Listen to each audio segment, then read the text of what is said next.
पाठशाला में अब अगला चैप्टर जिसमें आपको दिखाऊंगा धुरंधर फिल्म में ऐसा क्या दिख गया कि मोदी विरोधी गैंग से लेकर पाकिस्तान तक में आग लग गई। 5 दिन में 200 करोड़ कमाने वाली फिल्म धुरंधर ने पाकिस्तान और अंडरवर्ल्ड के धागे खोलकर रख दिए क्या? भारत के करेंसी नोट की प्लेट किसने पाकिस्तान पहुंचाई? भारत में बैठकर कराची के लिए काम करने वाला गैंग एक्सपोज हुआ क्या? अब इसका चैप्टर देखिए। इस वक्त धुरंधर फिल्म ने धूम मचाई हुई। धुरंधर फिल्म ने आते ही ऐसा धमाका किया है कि 5 दिन में 200 करोड़ रुपए छाप दिए हैं उसने। लेकिन धुरंधर के इस धमाके के बीच एक इकोसिस्टम भाई साहब सुलग रहा है। यह इकोसिस्टम धुरंधर फिल्म के पीछे पड़ गया है। कोई कह रहा है कि यह प्रोपेगेंडा है, कोई कह रहा है कि अरे ये ट्रोल लेवल की फिल्म है, कोई कह रहा है कि फिल्म बनाने वाले ने लिमिट क्रॉस कर दी। यानी धुरंधर में कुछ तो ऐसा दिखाया गया है जो एक इकोसिस्टम को परेशान कर रहा है। उन्हें जबरदस्त आग लगी हुई है और इसलिए आज आपको बताऊंगा कि आखिर धुरंधर में ऐसा क्या दिखा दिया गया कि मोदी विरोधी इकोसिस्टम भड़का हुआ है। धुरंधर ने मोदी विरोधी गैंग से लेकर पाकिस्तान तक में आग क्यों लगा दी है? बहुत दिनों बाद ऐसी फिल्म आई है जिसको लेकर इतनी चर्चा हो रही है। पाकिस्तान तक में आग लगी हुई है। बहुत दिनों बाद ऐसी फिल्म आई है जो जबरदस्त कमाई कर रही है और जो फिक्शन और सच्ची घटनाओं का शानदार मिक्सचर। फिल्म के किरदार भी रियल लाइफ किरदारों पर काफी हद तक आधारित है।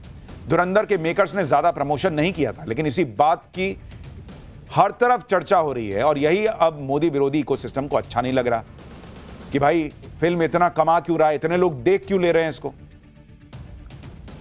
फिल्म में कुछ ऐसी घटनाएं दिखाई गई हैं जिससे पहले की सरकारों के काम पर सवाल उठ रहे हैं। फिल्म में नकली नोट का मुद्दा दिखाया गया है। पाकिस्तान कैसे भारत के नकली नोट बनाता है, कैसे पाकिस्तान तक भारत की करेंसी प्लेट पहुंचती है, कैसे मुंबई अटैक के बाद सरकार ने कुछ नहीं किया। फिल्म देखने के बाद लोग अब इस सब की चर्चा कर रहे हैं और इसीलिए कुछ लोग सुलग रहे हैं। आप देखिए कि फिल्म धुरंधर 5 दिसंबर को रिलीज हुई थी और उसके बाद से बॉक्स ऑफिस पर उसने धूम मचा रखी है। 5 दिन में फिल्म की कमाई करीब 200 करोड़ रुपए हो गई। एक्सपर्ट्स का कहना है कि फिल्म 500 करोड़ तो आसानी से कमा लेगी। दुनिया भर में लोगों को फिल्म पसंद आ रही है, जबकि फिल्म 3 घंटे 34 मिनट की है। छोटी मोटी फिल्म नहीं है। सभी कलाकारों की एक्टिंग की तारीफ हो रही है। फिल्म के एक्शन, बैकग्राउंड म्यूजिक सबकी तारीफ हो रही है। यानी धुरंधर फिल्म बॉक्स ऑफिस पर धुरंधर साबित हो रही है और इसकी सबसे बड़ी वजह इसकी कहानी है। फिल्म धुरंधर के सभी मेन कैरेक्टर किसी ना किसी रियल लाइफ किरदार से प्रेरित है। फिल्म में रणवीर सिंह ने भारतीय जासूस का किरदार निभाया है। फिल्म में रणवीर सिंह का नाम हमजा अली मजारी है जो बलोच है और यह आम बॉलीवुड जासूसों की तरह नहीं है। रणवीर सिंह का कैरेक्टर पाकिस्तान में घुसकर भारत की एजेंसियों को खुफिया जानकारी भेजता है। फिल्म में रणवीर सिंह कराची के अंडरवर्ल्ड का हिस्सा बन जाता है और फिर वहां से पाकिस्तान के आतंकी गैंगस्टर, सरकार और आईएसआई के गठजोड़ के बारे में भारत जानकारी भेजता है। इसी तरह से फिल्म में माधवन ने इंटेलिजेंस अधिकारी अजय सान्याल का रोल किया है। अजय सान्याल के गेटअप में माधवन को देखकर कोई भी आसानी से कह दे रहा है कि अरे ये तो अजीत डोभाल है। दोनों के लुक में गजब की सिमिलैरिटी दिखती है। हालांकि फिल्म में यह दावा नहीं किया गया है कि अजय सान्याल जो है वो अजीत डोभाल के कैरेक्टर से प्रेरित है, लेकिन जो लुक एंड फील है उसको देख के लोग कह रहे हैं कि ये तो अजीत डोभाल लग रहा है। फिल्म धुरंधर की कहानी पाकिस्तान के कराची में बेस्ड है। कराची के लियारी टाउन में गैंगस्टर और गैंग वॉर दिखाया गया है और इसके लिए जो कैरेक्टर गढ़े गए हैं वो असल जिंदगी में भी थे। जैसे अक्षय खन्ना ने फिल्म में रहमान डकैत का रोल प्ले किया है जो असल में था। रहमान डकैत बने अक्षय खन्ना की सोशल मीडिया पर जमकर तारीफ हो रही है। लोग कह रहे हैं कि अक्षय खन्ना एकदम रहमान डकैत की तरह खूंखार और जालिम दिख रहे हैं। आप एक तस्वीर देखिए, इसमें असली रहमान डकैत और अक्षय खन्ना साथ में है। अक्षय खन्ना फिल्म रहमान डकैत की ही तरह दिख रहे हैं। फिल्म में रहमान डकैत कराची के लियारी टाउन का बादशाह था, रहमान डकैत बलोच था और फिल्म में दिखाया गया कि मुंबई अटैक के लिए रहमान डकैत नहीं आईएसआई को हथियार दिए थे। रहमान डकैत जो कराची के लियारी टाउन का बादशाह माना जाता था वो असल जिंदगी में भी बहुत खतरनाक था। उसका पूरा नाम सरदार अब्दुल रहमान बलोच था। रहमान डकैत ने 1990 के दशक में लियारी टाउन में अपना दबदबा बनाना शुरू किया। रहमान डकैत के बारे में कहा जाता है कि उसने अपनी ही मां का कत्ल कर दिया था। इसी के बाद लियारी टाउन में उसकी दहशत बढ़ गई। साल 2000 तक रहमान डकैत का लियारी टाउन पर पूरा कंट्रोल हो गया था। रहमान डकैत वसूली, मर्डर, नशीली दवाएं, हथियारों की तस्करी करता था। रहमान डकैत को बेनजीर भुट्टो की पार्टी पीपीपी का संरक्षण मिला हुआ था। रहमान डकैत को बेनजीर भुट्टो का करीबी भी माना जाता था। 2008 में रहमान डकैत ने अपनी पार्टी पीपल्स अमन कमेटी बनाई।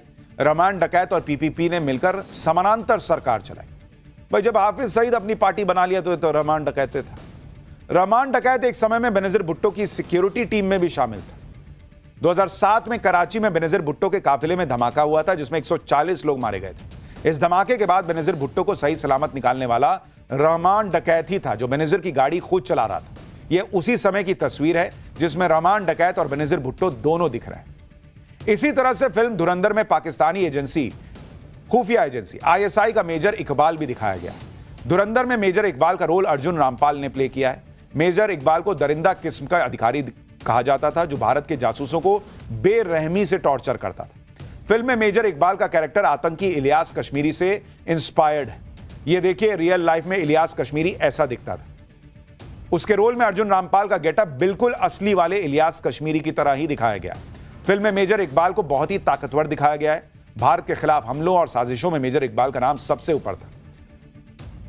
मुंबई में जो अटैक हुआ उसका प्लान भी इसी ने किया था, दिखाया गया है। और अजमल कसाब और दूसरे आतंकियों को हथियार इसी ने दिए थे और लाइव जानकारी भी दे रहा था। तो इसलिए मैं कह रहा हूं ना, फिल्म में ऐसे ऐसे रियल कैरेक्टर और उनकी रियल कारस्तानी दिखाई गई है कि इकोसिस्टम में आग लगी हुई। जिस इलियास कश्मीरी के ऊपर ISI के मेजर इकबाल का कैरेक्टर बेस्ड है, वो इलियास कश्मीरी हकीकत में बेहद खूंखार आतंकवादी था। इलियास कश्मीरी आतंकी संगठन हरकतुल जिहाद अल इस्लामी यानी हुजी का कमांडर था। इलियास कश्मीरी को अलकायदा के सरगना उसामा बिन लादेन का करीबी माना जाता। 20 साल की उम्र में ही इलियास आतंकी बन गया और उसे पाकिस्तानी सेना ने ट्रेनिंग दी। इलियास कश्मीरी ने पाकिस्तान के कई आतंकी संगठनों के साथ मिलकर काम किया। हुजी का टॉप कमांडर बनने के बाद इलियास कश्मीरी ने कश्मीर पर फोकस किया। कश्मीर में घुसपैठ के लिए इलियास ने हुजी की ब्रिगेड 313 बनाई। फरवरी 2000 में इलियास कश्मीरी ने 25 आतंकियों के साथ कश्मीर के नौशेरा सेक्टर में घुसपैठ की। आतंकियों ने भारतीय पोस्ट पर ताबड़तोड़ फायरिंग की जिसमें 2 जवान शहीद हुए।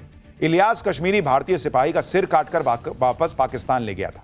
कहा जाता है कि इलियास ने भारतीय जवान का कटा हुआ सिर परवेज मुशर्रफ को ट्रॉफी की तरह दिया था। इसी के बाद इलियास कश्मीरी भारत का दुश्मन नंबर 1 बन गया था। जून 2011 में अमेरिकी ड्रोन स्ट्राइक में इलियास कश्मीरी और उसके 8 आतंकी मारे गए थे। इसी तरह से एक और रियल लाइफ किरदार फिल्म धुरंधर में दिखाया गया है।